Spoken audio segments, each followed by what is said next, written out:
quero aproveitar que eu usei a expressão salvo-conduto para mudar aqui o rumo dessa prosa, sem mudar muito o rumo da questão cultural, que é o pano de fundo aqui da nossa conversa, que é o caso Henri Borel, um caso que comoveu milhões e milhões de brasileiros, menino de 4 anos que foi assassinado depois de uma série de torturas cometidas, uma delas resultou, inclusive, no agravamento da pena, pelo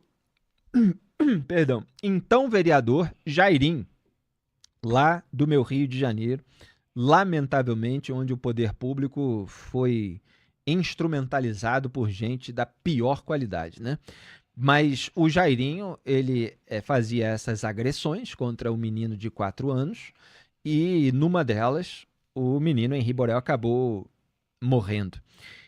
E a companheira lá, enfim, nem me lembro qual era o grau da relação, mas eles moravam juntos, a Monique Medeiros, mãe do Henri Borel, ela inicialmente havia uma acusação, uma suspeita ali de homicídio doloso, depois se trocou para homicídio culposo. Ele, Jairim, foi condenado a mais de 43 anos de prisão por homicídio doloso e um crime de tortura cometido contra a criança.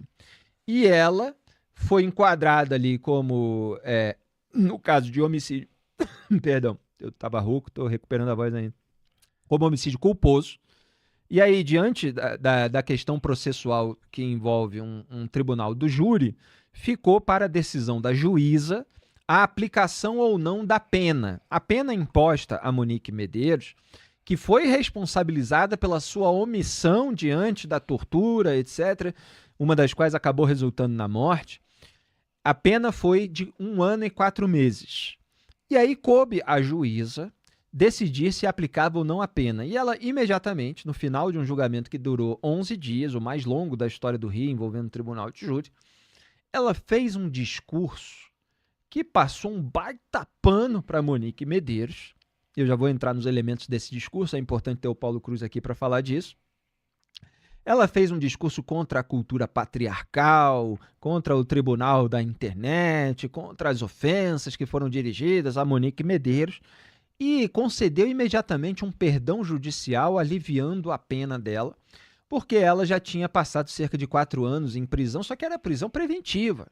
Ela entrou e saiu da cadeia em vários momentos ao longo da fase da investigação, então, assim, ela poderia ainda cumprir uma pena, mas foi aliviada da pena e acabou saindo da cadeia. Poderia ficar lá 1 ano e 4 meses, geraria talvez críticas, não é suficiente, ela merecia ser condenada a mais tempo, etc., mas não teria o alívio e nem teria o discurso militante, o discurso que foi utilizado, a meu ver, na minha análise, para encobrir a sujeira da mãe omissa que descumpriu seu dever materno de proteger a criança em primeiro lugar. Então a gente tem aí o vídeo que eu pedi para a produção separar e gentilmente a produção separou para o Paulo Cruz ter a noção aqui do discurso que foi usado para aliviar a Monique Medeiros. Pode soltar. Não posso me furtar a expressar meu pasmo diante da reação desproporcional e desmesurada da sociedade em geral em face da conduta imputada à acusada Monique, na modalidade homicida, claramente discriminatória de gênero, influenciada pela cultura patriarcal, que lamentavelmente ainda norteia e permeia a mentalidade e as práticas sociais. Não à toa, encontra-se tanta dificuldade de se extirpar de nosso universo cultural o status quo de inferioridade feminina, em que pesem os ruidosos movimentos que o combatem. A oposição a este setor das lutas identitárias, no mais das vezes, opera de forma sutil. Daí a dificuldade de se eliminá-la pela via da conscientização. Mas, atualmente, chegou ao extremo da misoginia declarada. É o que parece ter se dado com relação à imputação dirigida à ré. Incomensurável o sofrimento de quem, além de perder seu único filho, para o que de resto não contribuiu intencionalmente, viu-se alvo durante 5 longos anos de uma perseguição implacável contra sua honra e sua autoestima como mãe, para não falar do completo desprezo pela dor do seu luto. Por todas essas razões, tenho como medida de justiça mais acertada relativamente ao crime de homicídio culposo para o qual foi desclassificada a imputação original, a extinção de sua punibilidade pelo perdão judicial.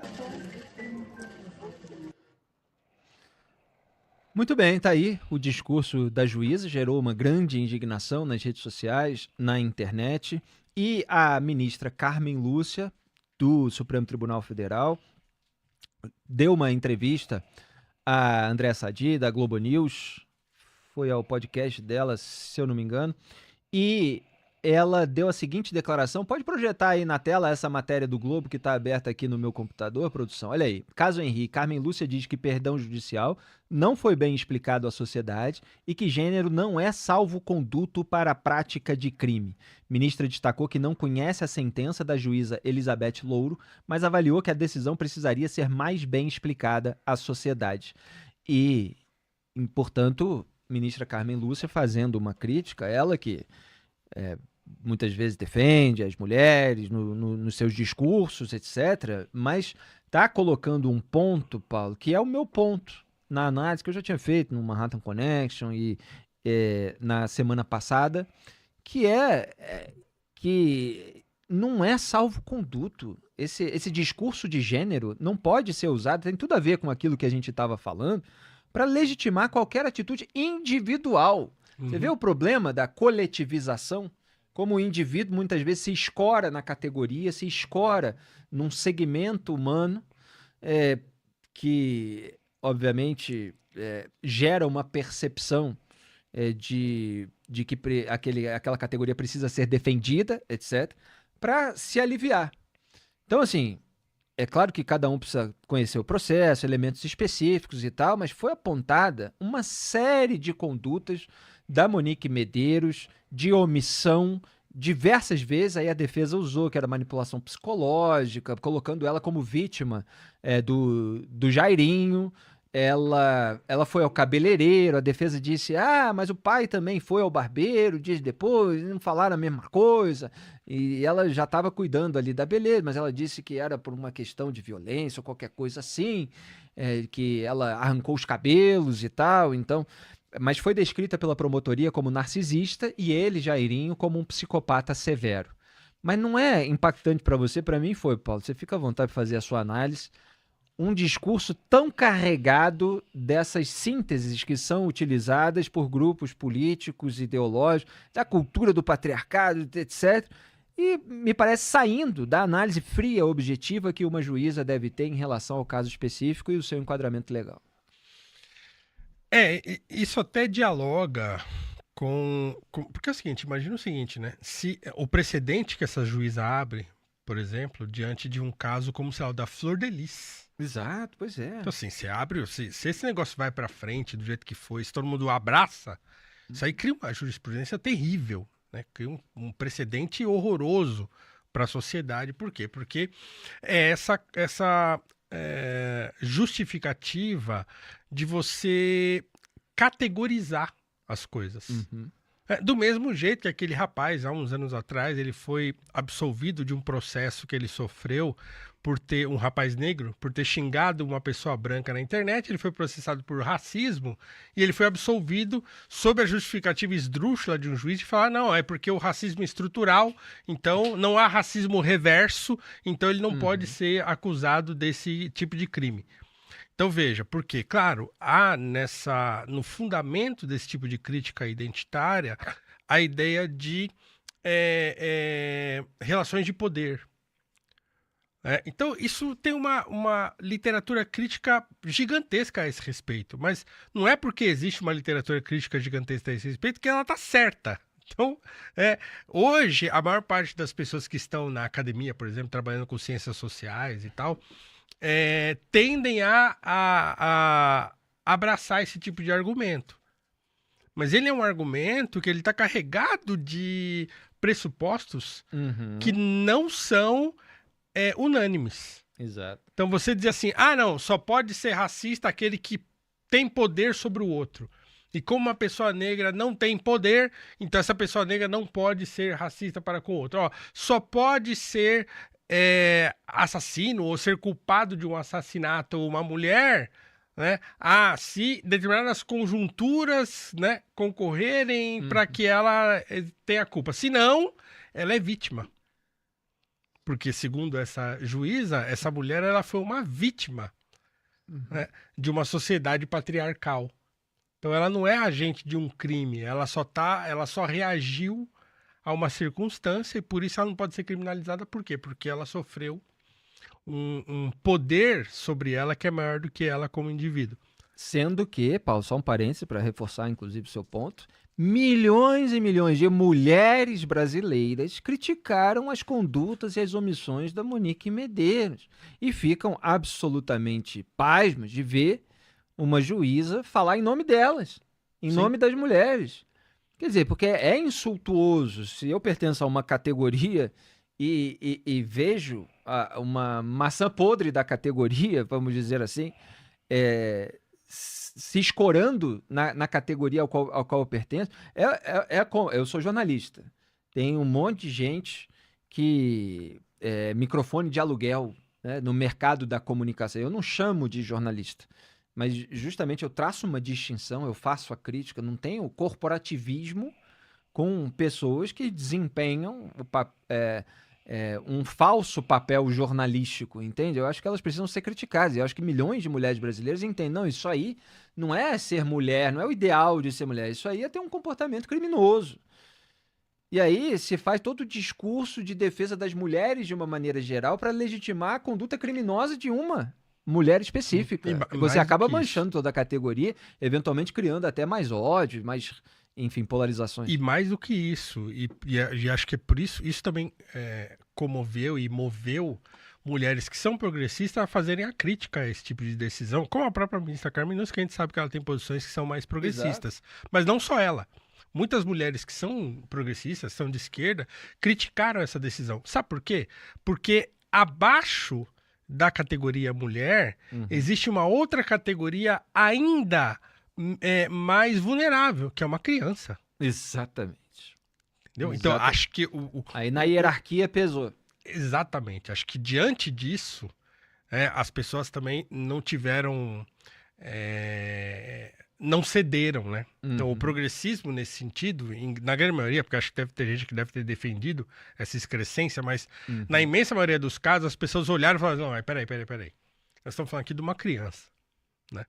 De uma criança ainda mais indefesa do que a categoria mulher possa ser no discurso dessa juíza. Então, quer dizer, tem uma criança na mão de pais, né, que, no mínimo, foram negligentes. No mínimo, tá? Tô dizendo assim, se a gente tirar toda a questão do crime, de tudo que já tá evidente, né?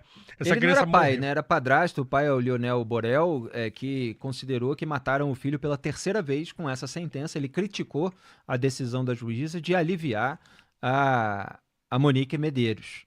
E me parece que está entrando com recurso, inclusive, contra essa decisão, assim como a promotoria pode fazer, eventualmente pode haver algum tipo de alteração aí. Mas o cenário é esse, eu acho muito gritante, muito é um exemplo muito emblemático disso que a gente combate, que é esse coletivismo usado para cobertar a sujeira individual. E eu acho que as pessoas precisam ter isso em mente, porque as consequências elas são gravíssimas. Você, com um discurso assim, eventualmente vai acabar legitimando mandantes de assassinato, etc., coisas até mais graves. Porque eu entendo o enquadramento, mudar de doloso para culposo. Eu entendo, é claro que as pessoas podem criticar isso e tal, mas existe uma distinção jurídica, porque a Monique não deu o golpe da violência mortal imediata que resultou na morte do Henri Borel. Então isso foi feito pelo Jairinho. Mas a omissão dela nas condutas anteriores, que foram apontadas pelos investigadores, que estão listadas ali no processo, todo o comportamento dela, etc., favoreceu o risco de que aquele crime fosse cometido dessa forma. Então, existe a culpa, eventualmente sem o dolo, do ato específico que resultou na morte. Ok, um enquadramento diferente, eventualmente uma pena menor. Mas O júri chega a uma pena.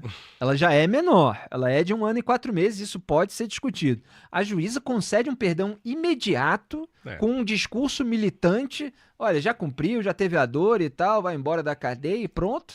Sabe, com base nisso, cultura patriarcal, é um absurdo, as críticas feitas na internet, etc., como se a sociedade não pudesse expressar o seu escândalo, o seu estarrecimento com uma violência tão grande cometida contra uma criança de 4 anos. É uma subversão, né? Uma subversão que vê um criminoso como vítima. É aquela velha história, né? De ver o bandido como vítima da sociedade, ver uma lógica no assalto, né? E achar que uma pessoa que comete um crime, ela não cometeu porque ela queria cometer, mas porque ela foi impelida pela sociedade patriarcal, racista, machista, homofóbica, não sei o que, a cometer aquele crime. Então, quer dizer, a culpa recai sobre um ente abstrato, né? O patriarcado é um ente abstrato, né? E você desculpabiliza um indivíduo. Isso é terrível, né? É terrível. E achei muito bom que a sociedade tenha respondido à altura e tenha se indignado publicamente diante disso, e tomara que isso seja revertido, né,